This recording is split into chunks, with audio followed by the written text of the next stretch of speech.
their hearts to have these special meetings these days. Thank you for thus far those helped us. So we strongly believe they will help us even now. Heavens may be opened unto us. Thy word, which is eternally settled in heaven, may be released unto us.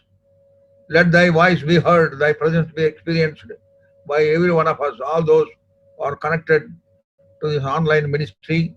Give us hearing ears and understanding heart. The little time of meditation may be edifying and encouraging, and all our needs may be met from the heavenly throne. Thou knowest what we need. According to our need, minister unto us, committing all of us into loving hand, expecting great things to happen in our midst, as we trust thee, serve thee, follow thee. Pray with thanksgiving in the precious and sweet name of our Lord and our Savior, Jesus Christ. Amen. Because you don't belong to them, they don't belong to you. You have to live a life of separation. Life of separation will bring us closer and closer unto Him, whereby you will have a very clearer, surer understanding of the Lord Jesus Christ, and you will abandon yourself into the everlasting arms of the Lord. It is only then you will grow, your family will grow, the church also will grow. We have to come to that experience. Yesterday we have seen how covetousness is a great hindrance for appropriating the possessions that we profess, the possessions that we claim that they are ours.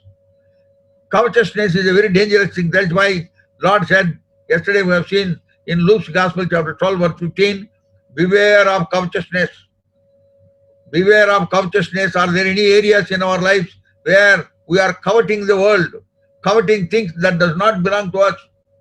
These electronic gadgets, these laptops, all these things, so many times we find people get engrossed in those things. They spend so many hours and hours, and they have no time to read the word. They have no time to pray unto the Lord. They don't have time to have profitable, spiritual, edifying fellowship among their own family members. Once a servant of God goes to a house to visit home, and when he enters, they invited him, all right, they gave him cup of tea, and everyone have got their own laptops and cell phones, everybody operating on those laptops and the electronic gadgets. They had no time for the servant of God who was sitting and sitting for a long time, and then he got up and he was going. And then they all came after him, uncle, uncle, uncle, come now. So that is how people got engrossed in these electronic gadgets. Now I praise God in this coronavirus. These very electronic gadgets is a great help for us. It is a profitable thing for us. That is how we should utilize these inventions for the betterment of our spiritual life. Now, covetousness, when you covet something which does not belong to you according to the scripture, now you end up with a heavy loss. You cannot grow in the grace of the Lord. You have to occupied with the thing. God, this coronavirus, these very electronic gadgets is a great help for us. It is a profit. We have to get occupied with the things concerning the Lord Jesus Christ. It is then we grow in the grace of the Lord. And we were also told about Exodus chapter 20, verse 17, which is the 10th commandment that we have, which says, thou shalt not covet thy neighbor's house, and thy neighbor's wife, nor his manservant, nor his maidservant, nor his ox, nor his ass, nor anything that is thy neighbor's. This is the 10th of the commandment we have. But that is where many of us are failing. If you take it, very carefully scan through our life, we find somewhere, somehow you are connected with this world. You are compromising with this world. That is how you are coveting this world, which does not belong to you. Yesterday I mentioned about Joseph. Though he was promoted in Egypt, though he was abundantly blessed in Egypt, yet in his heart of hearts, he never thought that he belonged to Egypt. That was evident in his deathbed. He calls his brethren and takes a oath from them, saying, when Lord will visit you, and when you go away from Egypt, take my bones also from here. That would mean Joseph never wanted even his bones to remain in Egypt. That was the type of life of separation that Joseph lived all through his life. Even though he was in Egypt, he always looked for that city which is flowing with milk and honey. That was the hope that he had. So that sort of life that we should live, that sort of life of separation that we should live. Word of God also said, as we have said yesterday, read yesterday in Psalm 10 verse 3, Lord abhors covetousness. Lord abhors, he hates covetousness. So may God help us that we may be devoid of covetousness. We may live without coveting things that does not belong to us. Let us go and possess those things which the Lord has so graciously given unto us because of his matchless, everlasting love for us by shedding his precious blood on the cross of Calvary. It is only then we can make spiritual advancement. Yesterday we have also seen how we have to remind ourselves that we are the sons and the daughters of God, the children of the living God. That is the position into which Lord has brought us. And we are the heirs of the heavenly inheritance. And we are the owners of all the promises, beneficiaries of all the promises God has made in the Word of God. And also we were given merely by his grace that faith, wonderful faith, because of which we accepted him. And in that faith we have to grow. And he has introduced us into a family of God, according to Ephesians chapter 2 verse 19. And also he has introduced us into a wonderful fellowship whereby we could be edified in mutual faith, according to Romans chapter 1 verse 12. And also we have to live a life of separation. All these things are part of our Christian life. If we live like that, then only we can appropriate those things for which God has made us. Otherwise, the lapse of time will make us forget those spiritual things, and we get involved into various unnecessary, wasteful, vainful things in this world. Thereby, we lose much blessings. If we are not careful, we will lose everything that we have gained by his grace and by his mercy. That is why we have read yesterday in Revelation chapter 3 verse 11, hold that fast which thou hast. Hold that fast which thou hast. This is the exhortation that we have in the Word of God. Lest you lose those things which you have gained, hold that fast. That is why Paul, while writing to Philippian believers, he said in chapter 2 of Philippians, verse 12, he said, work out your salvation with fear and trembling. It is a very serious word. Are we working out our salvation as people work out for their six abs or muzzled body, trimmed body? They work out in gym. Now, Word of God says, we work out our salvation with fear and trembling before the Lord, who is the Holy One of Israel. It is then God will help us and God will lead us on and on, on and on. Now let us go to that verse again, where it says, Ramoth in Gilead is ours, and we be still and take it not. Ramoth in Gilead. Ramoth means heights. And Ramoth is one of the 6 cities of refuge, according to Joshua chapter 20, verses 7 and 8. Book of Joshua, chapter 20, 7 and 8. I am reading those 2 verses. Kindly look into your Bibles, please. And they appointed Kadesh in Galilee in Mount Naphtali, and Shechem in Mount Ephraim, and Kirjath Abra, which is in Hebron in the mountain of Judah. And on the other side of Jordan, by Jericho eastward, they assigned Bezer in the wilderness upon the plain out of the tribe of Reuben, and Ramoth in Gilead out of the tribe of Gad, and Golan in Bashan out of the tribe of Manasseh. So there are 6 cities of refuge God has appointed for the children of Israel. If any man kills unawares, and this manslayer can run toward the city of refuge, and he should declare what he has done, and the priest will accept the doors of the city of refuge would be opened for him, and he is taken inside, and the doors are closed, and he is safe and secure within the walls of city of refuge. The avenger of blood, as he chases him, even as we read, that explanation is given in Joshua chapter 20. You cannot enter into city of refuge. As long as this manslayer who has done that thing, as long as he stays within the walls of city of refuge, he is safe and secure. The city of refuge typify the Lord Jesus Christ. That means to say, when we come to the Lord Jesus Christ, we are safe and secure from the onslaught of the enemy. So that is how we have to continue to dwell in him and he in us. That is the ideal situation of a believer of the Lord. He in us and we in him. That is why in John's Gospel chapter 15, first 8 verses, it talks about abiding in him. Abide in me and I in you. And Revelation chapter 3 verse 20, I knock the door, you open, and I will come and dine with you and sup with you. And even in Exodus chapter 25 verse 8, after the children of Israel were delivered from the bondage of Egypt, as they have come, and Lord tells Moses to make them a sanctuary, where it is written, let them make me a sanctuary that I may dwell among them. That is the burden of the Lord. Burden of the Lord is that he may dwell in us, so that we could be controlled by him, governed by him, led by him, and abundantly blessed by him. That is his desire. He wants to come and dwell in us, and we in him.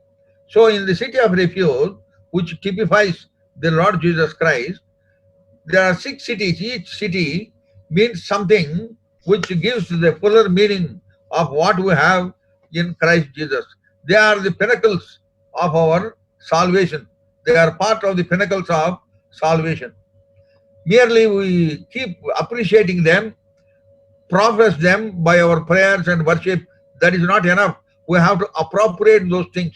It is then we have wonderful blessings in the Lord Jesus Christ. It is only then we grow in the grace of the Lord.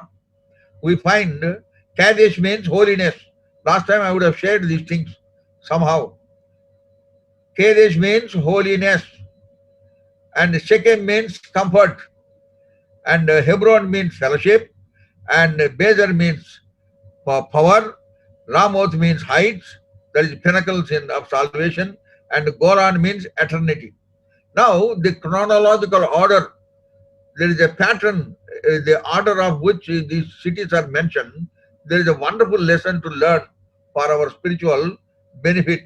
Unless and until you are made holy, unless and until your sins are forgiven, unless and until you are sanctified, you cannot have comfort, you cannot have rest. Unless you are sanctified, unless you have rest, you cannot have fellowship with the fellow believers and also the true and the living God. That is how we find one by one holiness, comfort, and fellowship. It is only in the fellowship of the saints you grow in the grace of the Lord. You get empowered, you get strength and stamina to continue to face the onslaughts of the enemy. And with that power, you go higher and higher. You need power to go higher and higher. Long time ago, I went to the foot of the Himalayas, Sikkim, a city in Namchi, called Namchi. It is on the top of a big mountain. Just behind the church is a big mountain. The elder of the church lives on the top of the mountain.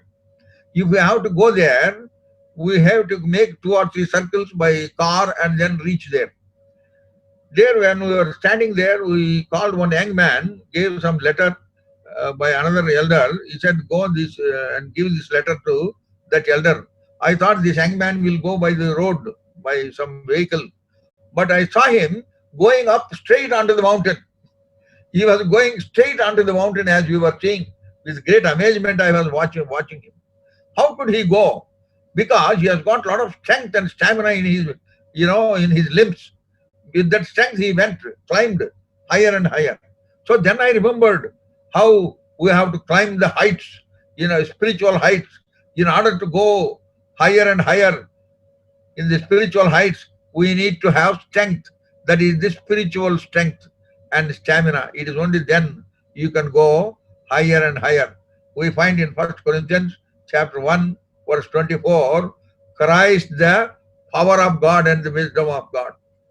Christ dwells in us with that power, so that with that power and strength we could climb higher and higher, higher and higher. Lord said in Matthew's Gospel, chapter 28, verse 18, all power is given unto me, both in heaven and on earth. And then verse 20, he said to the disciples, lo, I am with you always. He linked his omnipotence with their impotence, with their weakness, with their shortcomings. That is how they could fill Jerusalem in strict opposition with the glorious gospel of the Lord Jesus Christ. They could turn the world upside down because they were relying upon the promises that Lord has made for them.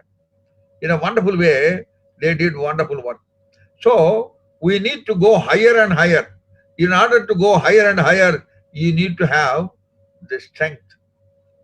And as you go higher and higher, you enter into eternity. That is how we find there is a seriatim, there is a chronological order mentioned. Without the first one, the second thing cannot happen. Without the first two things happen, the third thing cannot happen. That is how it is. I am reading those things: holiness, comfort, fellowship, power, heights, and then eternity. As you go higher and higher, you enter into eternity. What a wonderful thing. That is the wonderful hope, the glorious hope, lively hope, blessed hope that we have in Christ, that one day we are going to be with Him for ever and ever. Ever and ever. Death is only a doorstep to enter into the glory of God. Long time ago, I was being taken from the plains onto the Himalayan hills, the foothills of Himalayas, to a place called Mangpu for some special meetings. We were sitting in a Maruti van, we were traveling, climbing mountains after mountains, mountains after mountains. Finally, we came to a very big mountain. Our car was taking circles after circles. Like this, we were going up and up, up and up, up and up. And I just saw to my left side, we are on a very high mountain. There is a deep valley. The brother who was sitting next to me, he said, Bhaiji, idhar se girne se haddi bhi nahi milegi. That means if you fall from here, even the bones cannot be retrieved. Such a terrible thing it was. So we are very silent. We were going in the car, up and up, so much height. After going there, after a long time in the mountain itself, I was thinking, when will we reach? So I was asking again and again, when are we going? We told there, for some more time we will reach. That is how they used to tell me. At one turning, I asked one brother, after this turning, are we going? Then that brother said, this is only a bend, brother, not an end, he said. This is only a bend, not the end. Then I remembered how death for a believer is only a bend. It is not the end. Death for a believer of the Lord Jesus Christ, who is dwelling in Him, He dwells in Him. It is only a bend to go higher and higher. That is how one day we go higher and higher to be with Him forever and ever. See first John chapter 3. 1 John chapter 3. 1 John chapter 3 verse 2.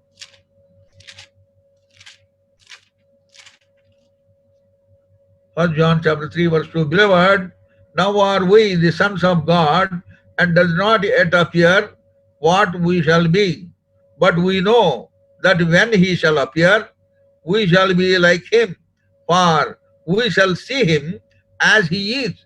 We shall be like Him. Can you believe that? We shall be like Him.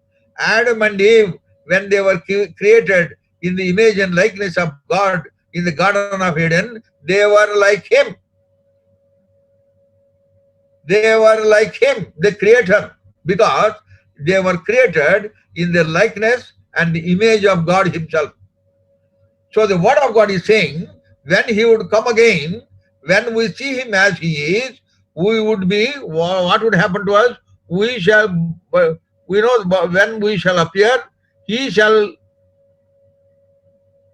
see Him and we shall be like Him. We shall be like Him. It is mind-boggling to think how this can happen, but this will happen. when we closely walk with Him and be obedient unto Him and live a pious life, a life that is acceptable unto Him. As you live the life in the heights, that means pinnacles. Another thing I want to add here, when I went to the mountain, there is no pollution. In the mountains up so many thousands of feet away from the ground, sea level, there is no pollution at all. The shirt here does not, get soiled, nor the couplings here, the shirt does not get soiled. So neat and, clean it would be as you wear from the press. The shirt would be like that only. You can wear the entire week like that only. So that means to say, when you go higher and higher, it will be pollution free, away from the din and noise of this world, away from the corruption and confusion of this world, where peace and tranquility reigns in the higher and higher level. And another thing I have seen, when you go higher and higher in the mountain, there is no traffic jam there. There is no traffic jam. There is so much of decency and discipline in traffic. There is no traffic jam. So we have to go higher in our spiritual life. If you are still at the lowland, you will have a lot of problems with the world. There is a temptations in this world. You get attracted by the glitter and glamour of this world. Demas, once a follower of Paul and Barnabas, he loved the world and he left them. We read in 2 Timothy chapter 4 verse 10. So like that, there is a tendency to go away from the grip of the Lord Jesus Christ into the world and get lost in this world. So that is why we have to go away from this earth, from the gravitational pull. I think we have read that verse in 1 John chapter 2. 1 John chapter 2, 15 and 16. 1 John chapter 2, 15 and 16. Love not the world, neither the things that are in the world. If any man love the world, the love of the Father is not in him.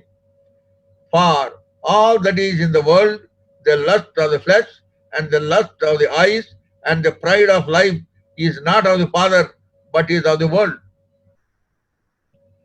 See, the lust of the flesh, lust of the eyes, and the pride of life will pull you down. That is the gravitational pull in the spiritual realm. In the aeroplane, it goes on to the runway for some time and then it goes into the air like a bird. And 38 feet above and international flights further above, they go into the air, fly like a bird and again lands at the destination. How does it fly? It is because of aerodynamics. Because of aerodynamics is the physics. Aerodynamics, it goes higher because the aerodynamics works against the gravitational pull. If anything is, if I drop this pen, it will fall, because of the gravitational pull.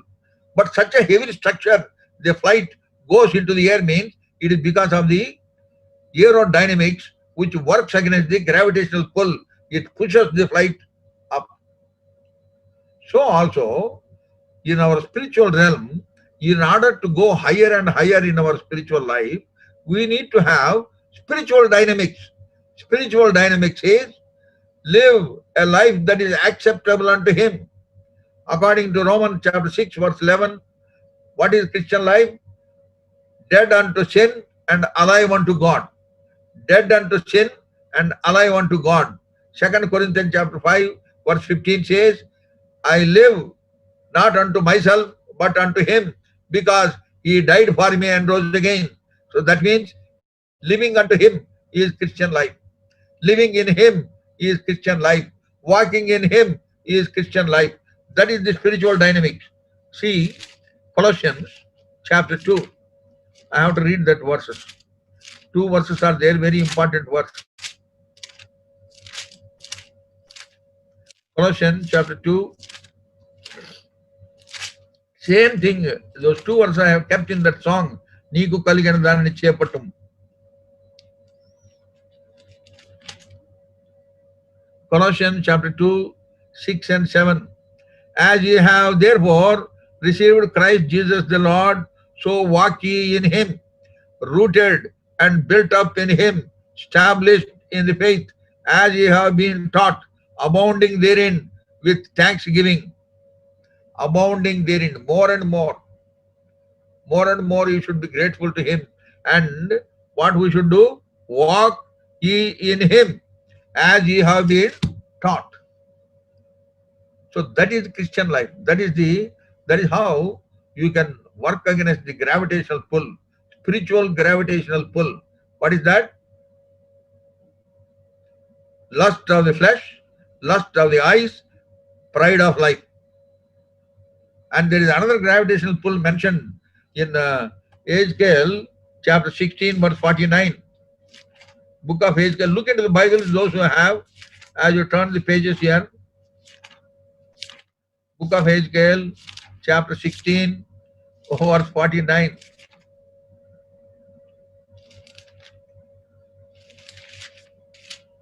There we read like this.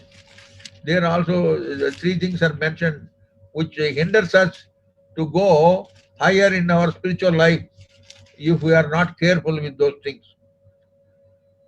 Ezekiel chapter 16 verse 49. Behold, this was the iniquity of sister Sodom. Pride, number one, fullness of bread, and abundance of idleness. Three things are mentioned here. Pride, fullness of bread, and abundance of idleness.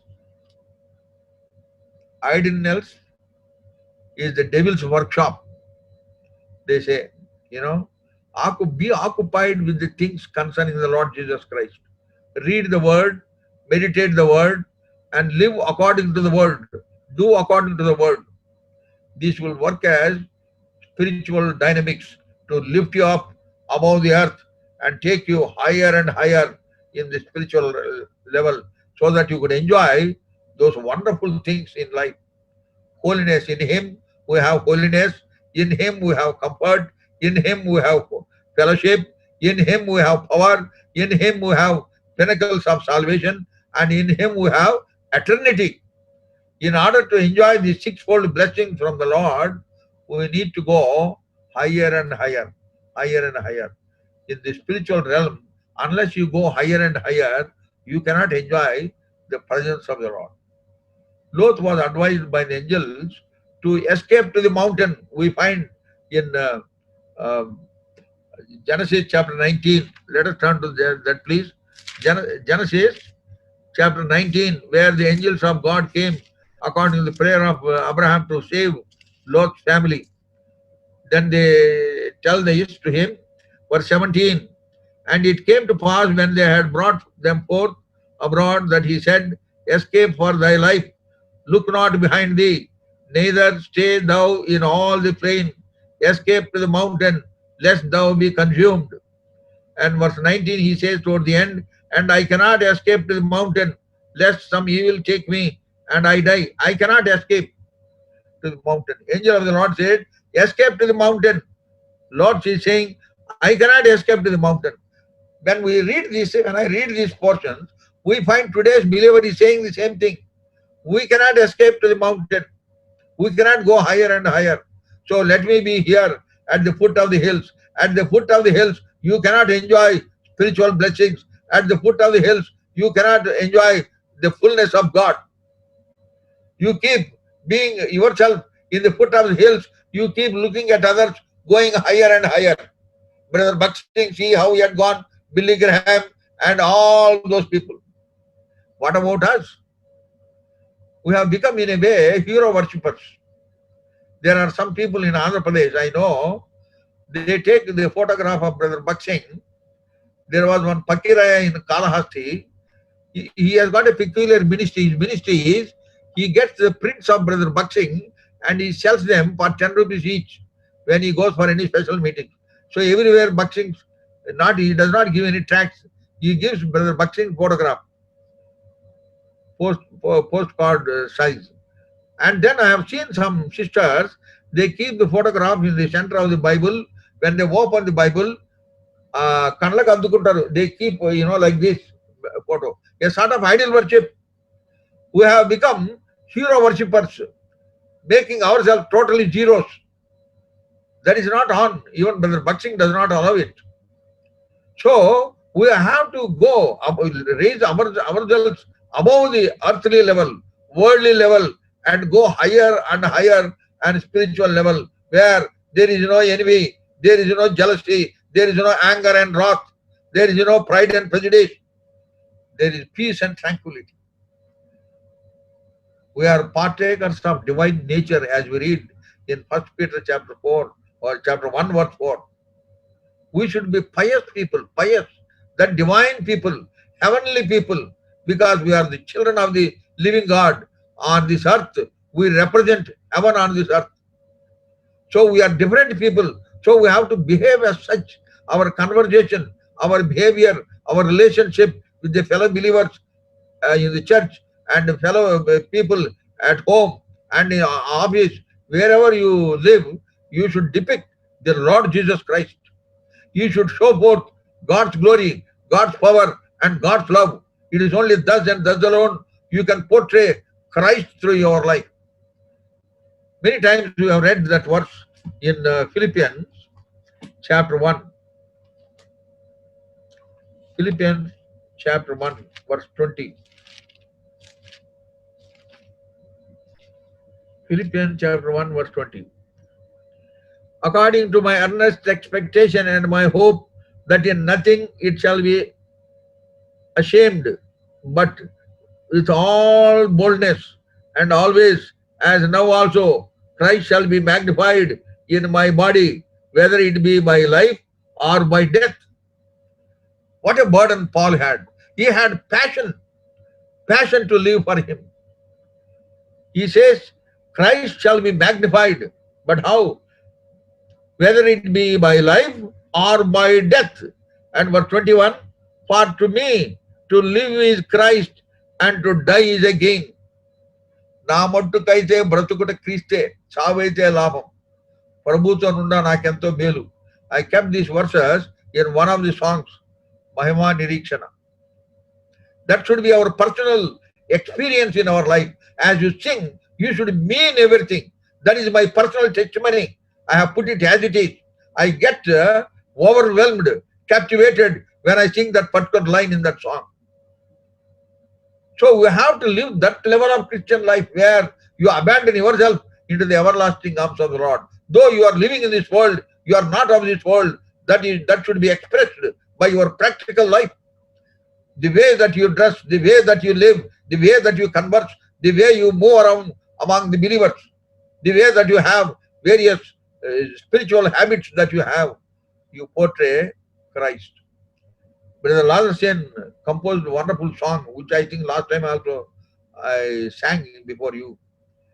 मैं घटता जाऊं यीशु तू बढ़ता जाए, मैं घटता जाऊं यीशु तू बढ़ता जाए, मैं मिटता जाऊं प्रभु तू दिखाई दे, मैं मिटता जाऊं प्रभु तू दिखाई दे, यही मेरी प्रार्थना, यही इच्छा है.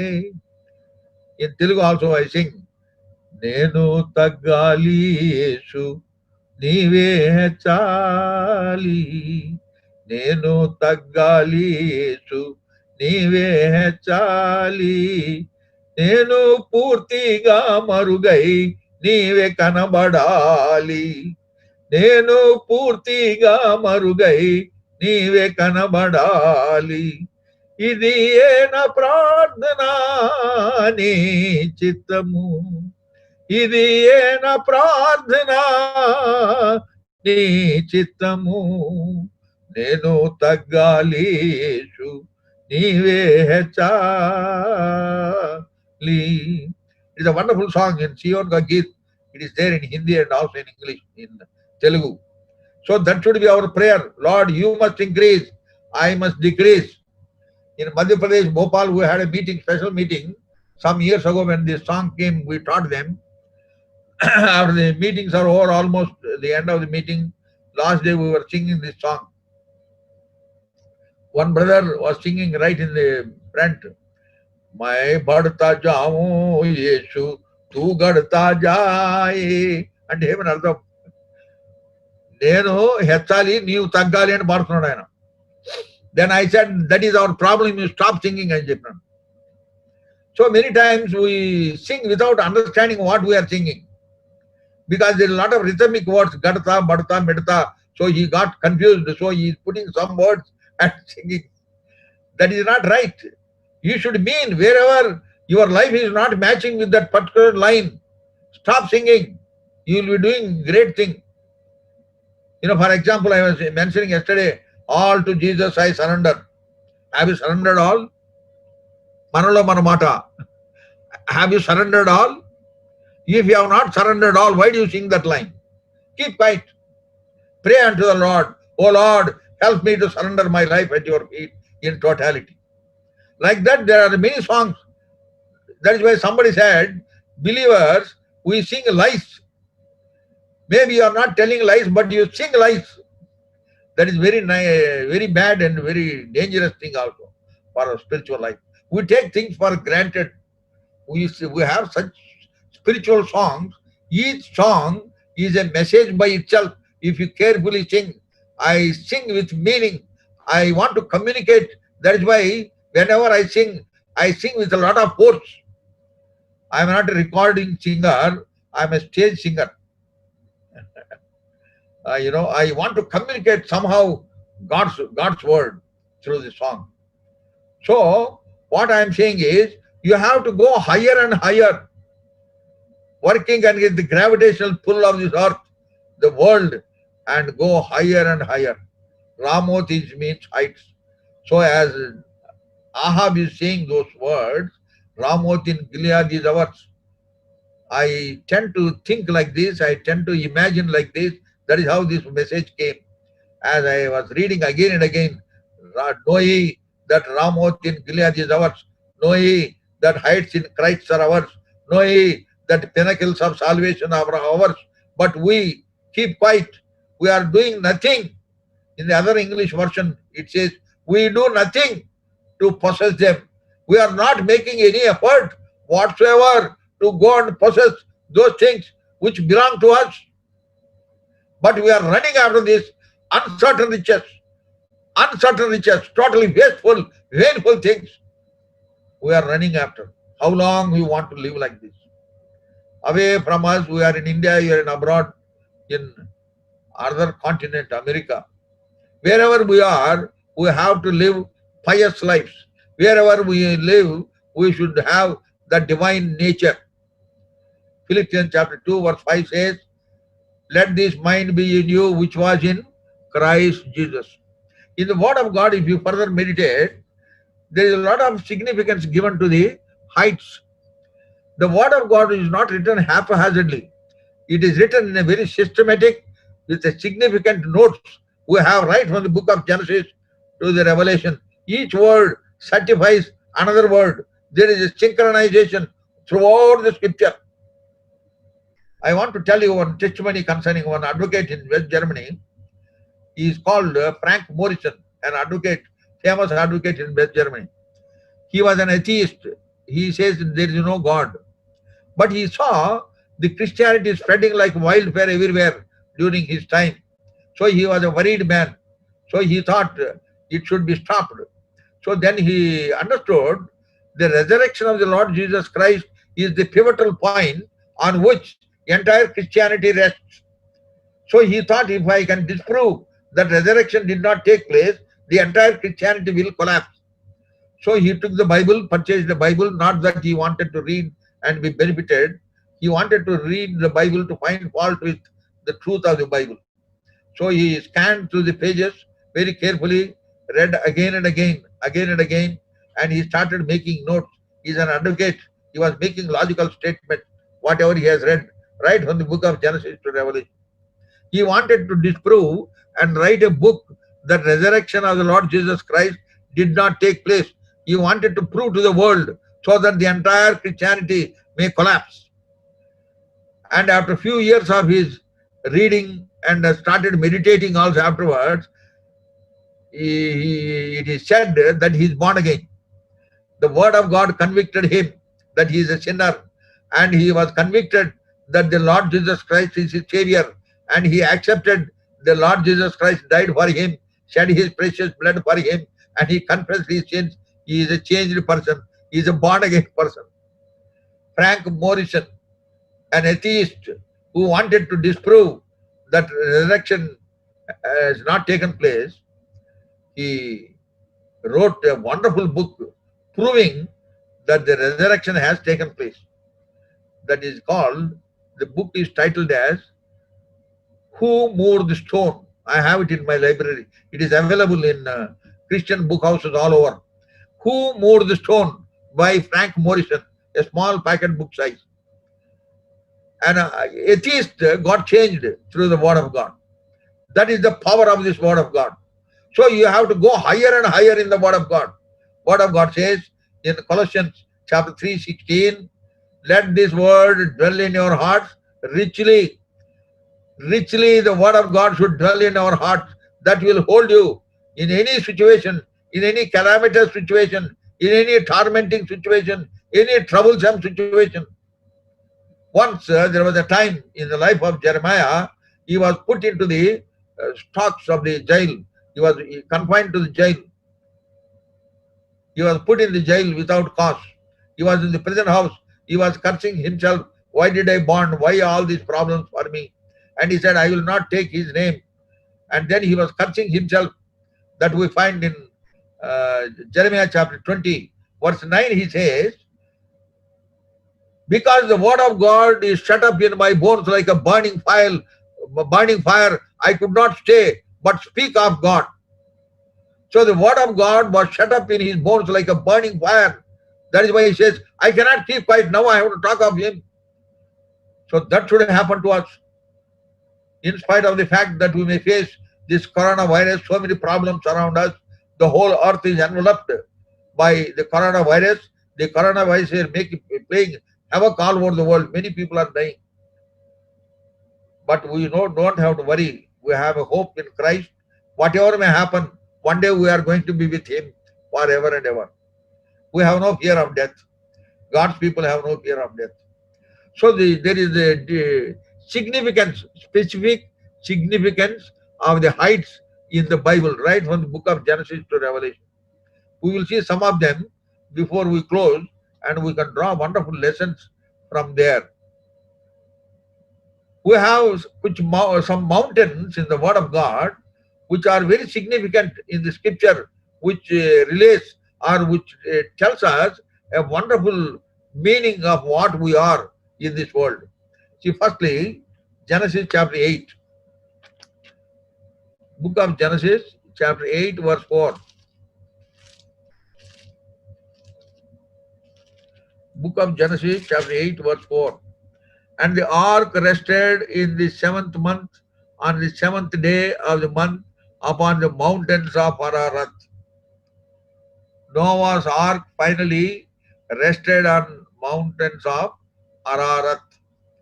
The water receded, and as we know afterwards, how he sends a crow and then dove, and then finally he found the dry land.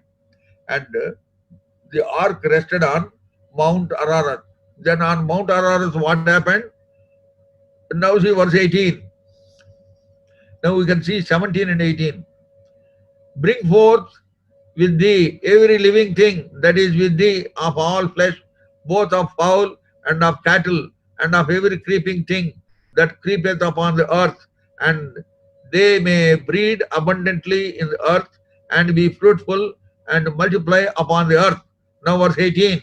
And Noah went forth, and his sons, and his wife, and his sons' wives with him.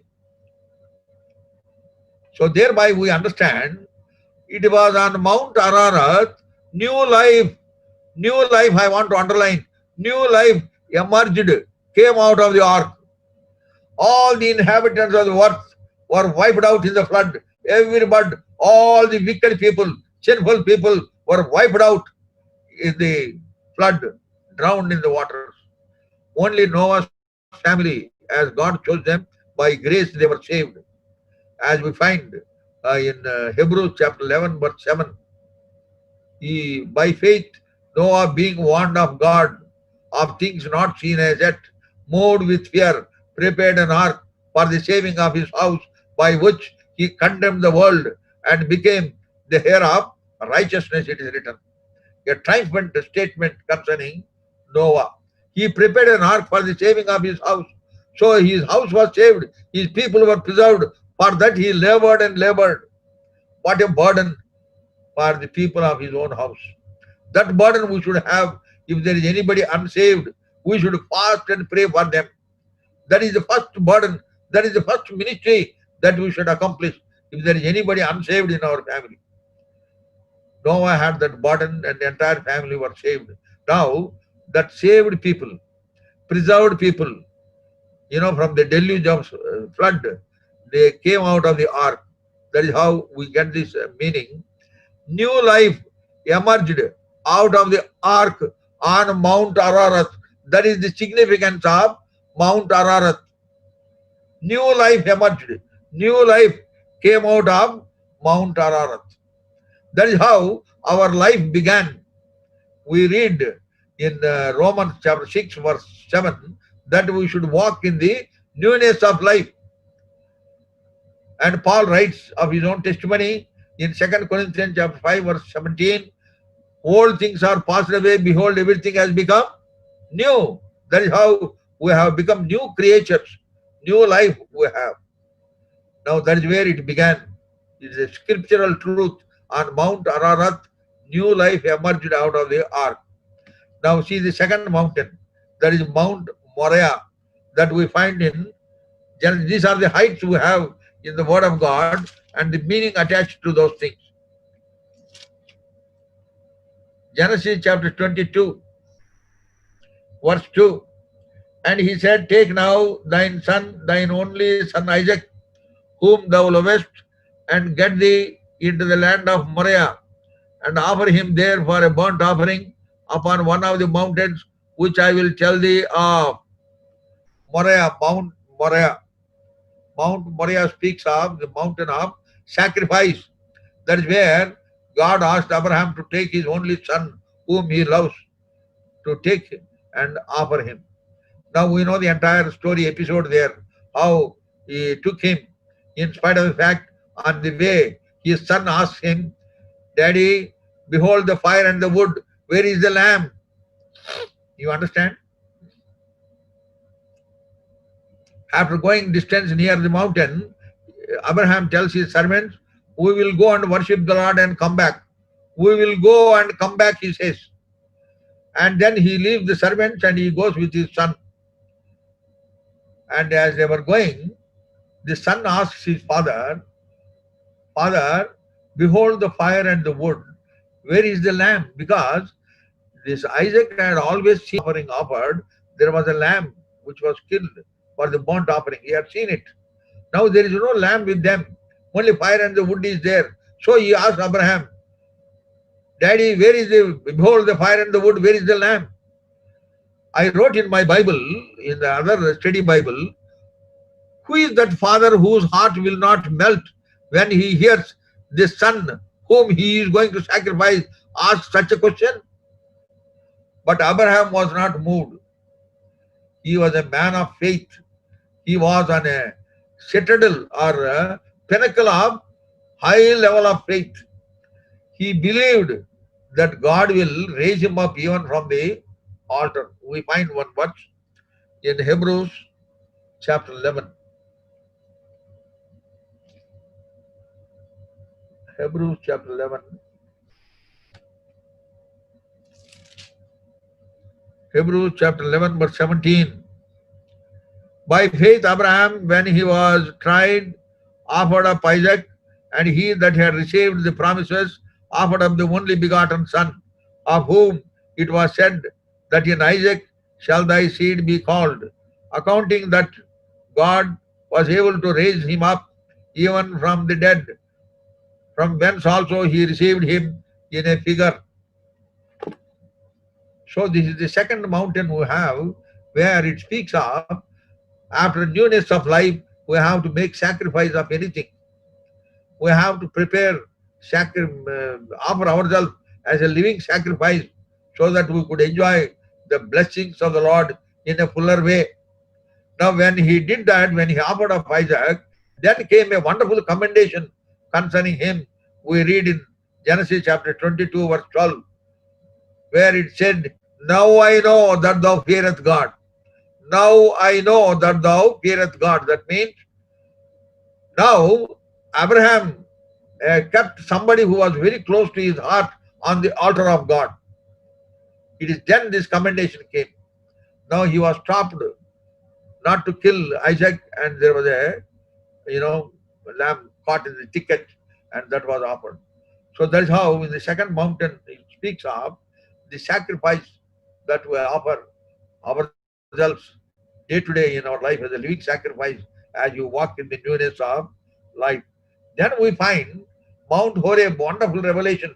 This is a mountain of revelation. God revealed himself unto Moses. See Exodus chapter 3. Exodus chapter 3. The first 6 verses, if we read, there we find a wonderful revelation that Moses received.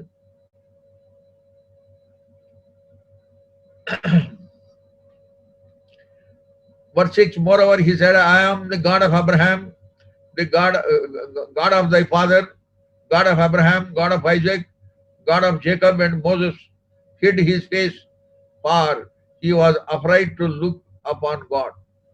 He saw a burning bush. He saw a burning bush. Why God chose a burning bush through whom he appeared unto him and declared and gave this wonderful revelation to Moses? Why not some rock or some wonderful tree or some flower or something else? He chose the burning bush. What was that sight? Bush was being burned. There was fire in the bush, but the bush is not consumed. That greenery of the leaves remained green. If there are flowers, if there are fruits, everything remains there only intact. But there was fire going on, and the bush was not burned. Thereby, God gave a wonderful revelation to all his servants, all his people through Moses, that his people are going to suffer. The burning bush speaks of the sufferings of God's people, but yet they will not be consumed.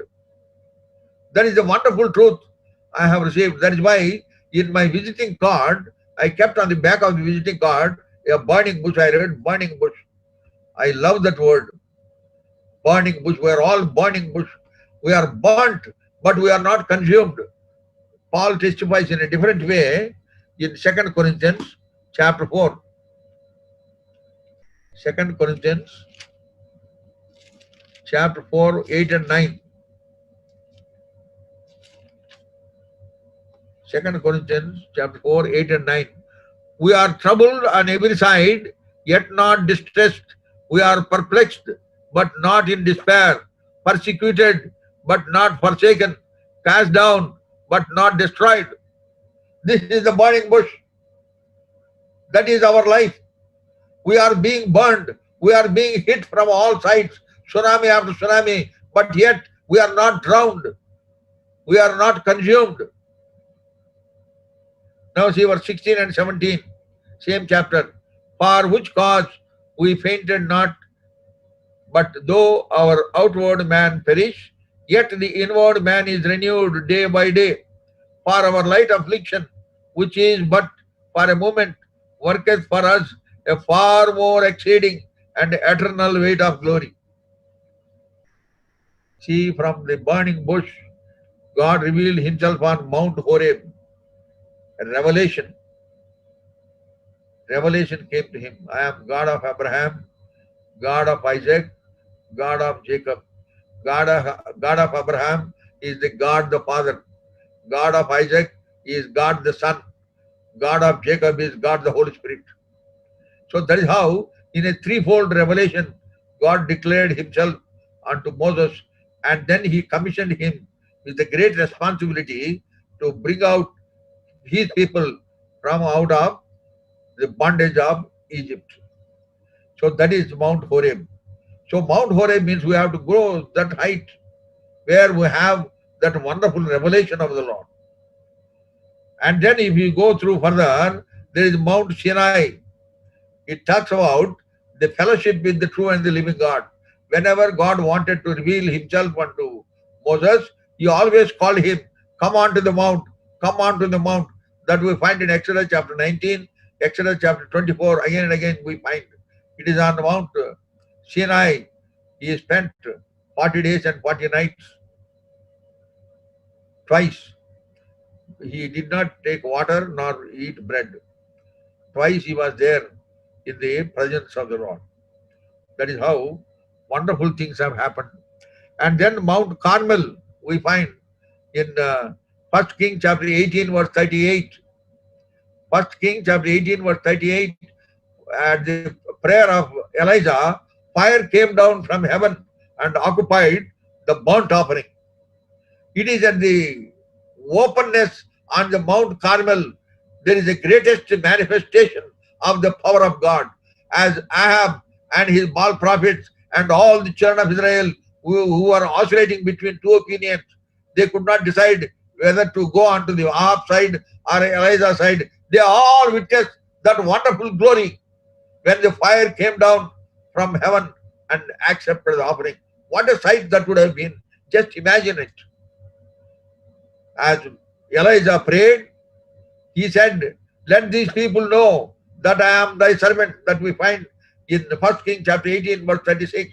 Let these people know that I am thy servant and that I have done all these things at thy word. When he prayed like that, fire came down from heaven. And the word of Elijah, that is the power that was bestowed upon Mount Carmel. So the Mount Carmel speaks of the power of God. You can enjoy that power, unlimited power of God, linked with faith that he had. That faith was proved again and again when he asked them to put more water, again and again, 4 times. That speaks of the faith that he had. That is how God answered. So if you want to enjoy the power of God, you ought to have faith in God. And then we find again Mount Moriah, where on the same place Solomon built the temple of God. And the glory of God descended when he completed the building. We find the glory of God. In order to enjoy the glory of God, in order to experience the glimpses of the glory of God, you have to go higher and higher. Ramos is ours, and we be still and take it not. Heights are ours in Christ. We should go and possess them and enjoy these blessings of glory. And then Mount of Olives, where the Lord Jesus Christ very often goes to Mount Olives. See John's Gospel, chapter 7, the last verse, and then John's Gospel, chapter 8, first verse. There we find this. John's Gospel 7:53, and every man went unto his own house. 8th verse, 8th chapter, verse 1, Jesus went into the Mount of Olives. He has been resorting to Mount of Olives very often to have fellowship with the Father, to have constant touch with the Heavenly Father who had sent him onto this earth to seek and to save that which was lost, to accomplish that great task of giving himself on the cross of Calvary. So he is in constant touch with the heaven. For that, he used to go to the Mount of Olives. That is how we find there is significance in the heights, which is linked with what we understand, that we have to go higher and higher in order to understand him more and more.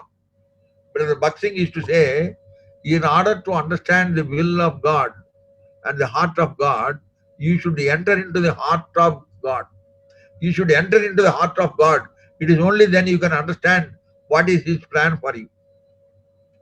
And then we find the Mount of Transfiguration, where Lord Jesus Christ transfigured himself. Peter, James, and John, they saw Moses and Elijah conversing with Jesus. Wonderful sight. That is why Peter afterwards he testifies, we are the eyewitnesses of God. We are not telling you cunningly devised fables. We are the eyewitnesses of the glory of God. Then we find the upper room. Disciples, before the descent of the Holy Spirit, they were praying in an upper room. Acts of the Apostles, chapter 1, verse 30. that also signifies that we should go to a higher level of spiritual experience to understand God's thoughts. Then finally, Book of Isaiah, I want to read that verse before I close. Book of Isaiah, chapter 2. Book of Isaiah, chapter 2. Verse 2. And it shall come to pass in the last days that the mountain of the Lord's house shall be established on the top of the mountains and shall be exalted above the hills, and all the nations shall flow unto it. All the nations will flow unto the top of the mountain. That is the significance of heights in the Word of God.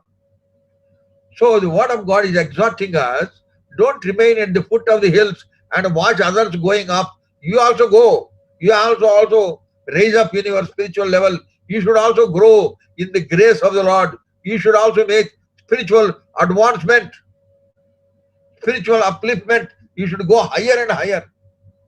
How can you do this? As I said, you should have spiritual dynamics to be pushed up and up, so that we could have wonderful fellowship and enjoy the glimpses of the glory of God. Now see Revelation chapter 4, verse 1. Revelation chapter 4, verse 1.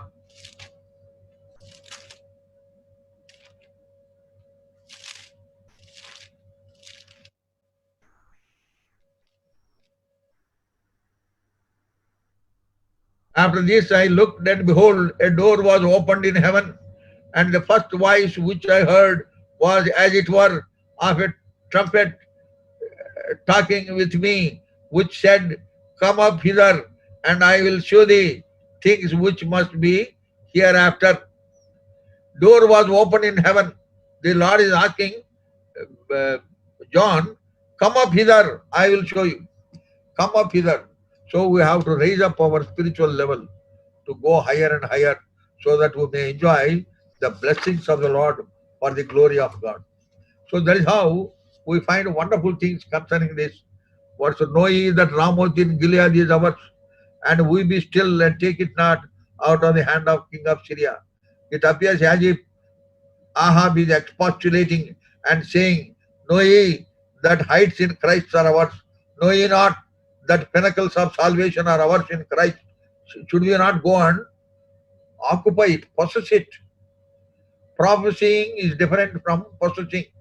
We profess in our prayers, we profess in our preaching, we profess in our worship that many wonderful things, celestial things, heavenly things are ours. But the question is, do you enjoy them? Do you really enjoy them in your life? That is a pertinent question. Now, how can you go higher and higher? Three things I will mention before I close. One is right praying, and secondly, right thinking, and thirdly, right living. All that we find in Philippians chapter 4.